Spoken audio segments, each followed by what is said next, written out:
Hello guys, let's start where we left in the previous tutorial. One mistake that we have made so far, or I have made so far, is I have not write var here because this is the variable f name. Don't forget to write var because these are the variables. I don't know how I forgot that, but sorry for this. But you don't have to forget to write var because these are the variables that are holding these values. Now what we need to do is also get this display stuff div so that we write values according to the errors appear in these fields. Okay, now let's get this, copy paste it, and I'm gonna say the same name of the div I'm gonna write here, so the variable div demonstrate what this variable is about. And don't forget to write the same thing in here, id, because the id name is display stuff, and we don't need to get its value because we're gonna write the value inside the div, and we don't want to get its value. We will be writing errors in the div, that's why we don't have to get its value. Now I put a little space in here so that these four represents values that we want to get, and this represents the div where we want to display error. Okay, now let's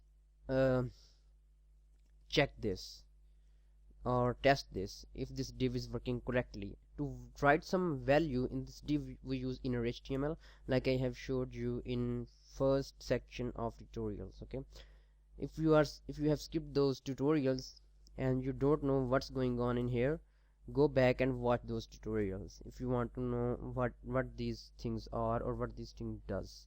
Inner HTML is used to write or get values from a div. Okay, and to get values from input fields we use this value. Okay, value is used to get values from form fields, and inner HTML is used to write values or get values from other HTML elements like div tag, span tag, or other paragraph tags, etc., or heading, blah blah. Now let's write some value. This is just a demonstration purpose. I want to check if this div is working correctly.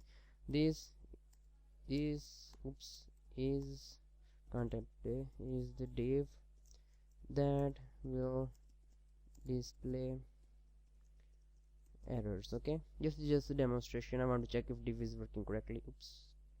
Sorry for that, I don't know what that mess was. Okay, now let me submit this. See, this is the div that will display error. It's working awesome, but there is very little space between this and it doesn't look pretty.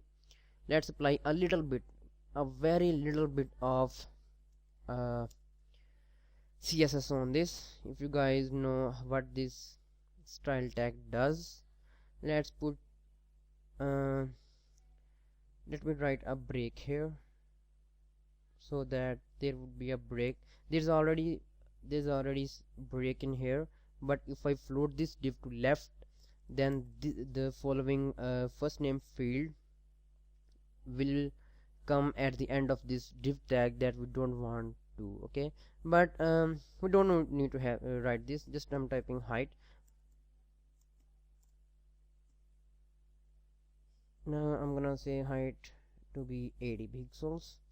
Let me refresh it and see, 80 pixels space comes at the top. Okay, now let me submit this. See, there's very a lot of space in here, but we don't want to have a lot of space in here. We want to have a little bit of space. What we need to just put 30 is okay, I think.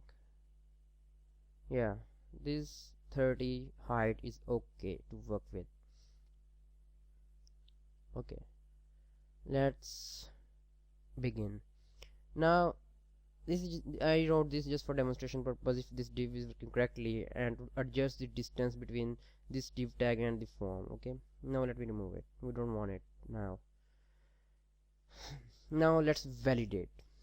To validate these first name, last name, email, password, right, we use if else statements. If you don't know what are if else statements are, then go back and watch the tutorials in the first section because I have shown you how these if else structures work. I'm gonna write if f name equals empty, That means if user have not entered his first name, and I'm gonna say or, oops, or last name equals, I'm putting space so that it looks good, but if you don't want to put space, don't worry.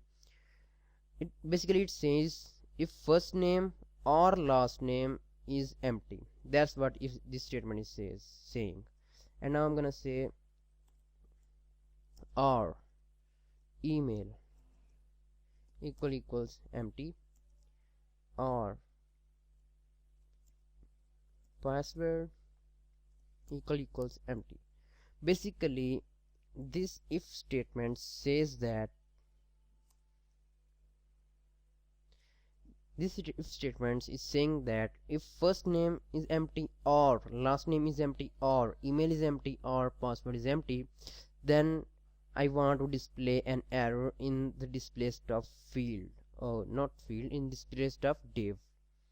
Now what we need to do is just write display stuff dot inner html equals, I'm gonna say please fill out or fill in or anything, please fill all the fields. Okay, please fill all the fields. Okay, or you can say all fields are required. Okay, let's check if this is working. Now let's write first name, last name, email, but I'm not writing password. Let's check what it says. It says please fill all fields. Now I'm gonna write the password too. All fields are now correctly written and no field is empty. Now there will not be any error. Actually there's not any error because there's already some text in here. I'm gonna refresh it. Now let's check this out. First name, last name, email, password, all the fields are entered, no field is empty. Now I'm gonna say submit. You see there's no error in here. Now there's gonna be an error, right? It's working correctly, so this is working great. Now in else statement we want to write some text. Okay,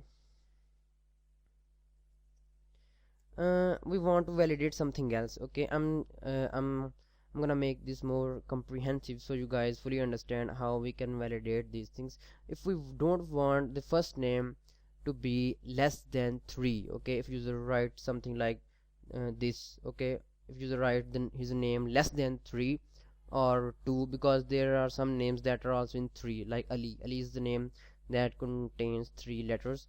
Let's say less than 2. Okay, if user writes a name that is less than 2, we're gonna display an error that the name should not be less than 2 characters. Okay, to do that all you need to do is come in else if statements, else if, and say fname dot length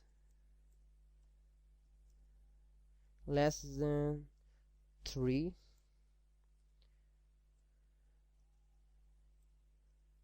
then I'm gonna copy this and I'm gonna paste it.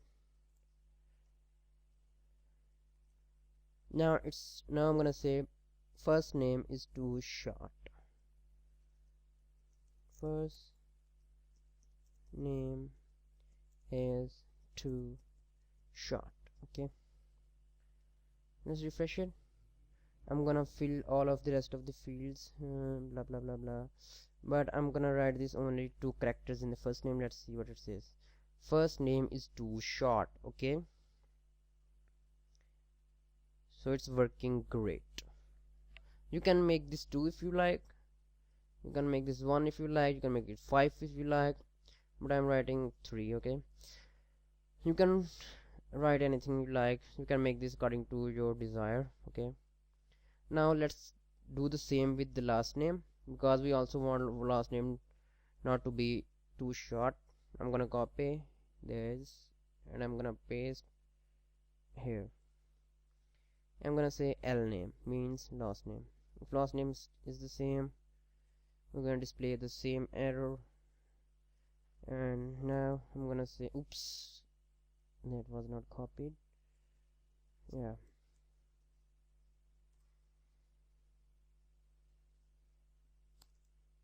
Now it's gonna say last name is too short. Okay, now if everything is good, everything is okay, at the end what we're gonna do, we're gonna submit the form. Okay, to submit the form, all you need to do is just copy this and say form submitted here, form submitted successfully. Okay,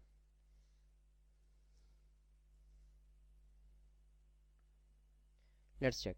First name I'm gonna say Abid or anything, or Usman, you can say anything you like. Last name Farouk, because my name is Usman Farouk. And email address, anything you like. Password or anything. Let's click on submit, and it says form submitted successfully.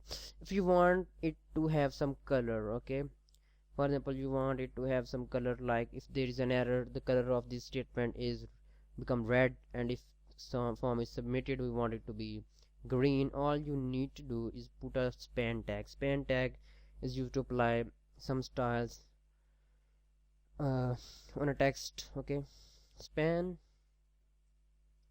open and span close. Okay, this is an error, I'm gonna say style equals single quotes. I'm writing single quotes because there are already double quotes in here, but you can also write double quotes. But to write double quotes, what you need to is put a backslash. Okay, if you put a backslash, it will work correctly, but most people write single quotes. But you can also write single quotes here and here, and you can use double quotes inside, any way you want. Okay, it will work the same. Now I'm gonna say color red. Okay, and now I'm gonna copy this and paste it so it saves our time. This is an also error, and here too. Now in form submitted successfully, we're gonna say color to be green. And now don't forget to close the span tag. I'm gonna copy the closing span tag and I'm gonna paste it here just to save our time. Make sure everything is correctly written.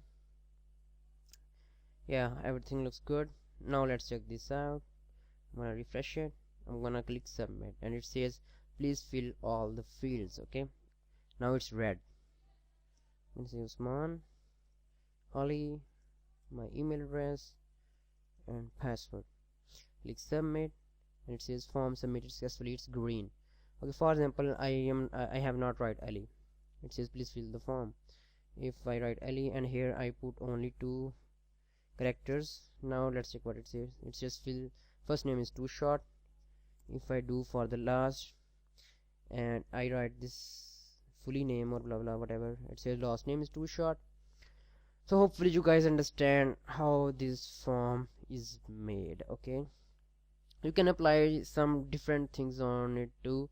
For example, you can apply CSS styles on the div and make it look more cooler, pretty.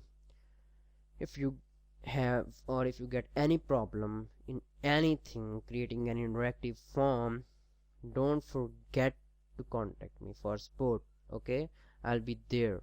I will not say that I can't help you. Okay, I will help as much as I can. Okay, so thank you guys for watching. I will see you in the next tutorial.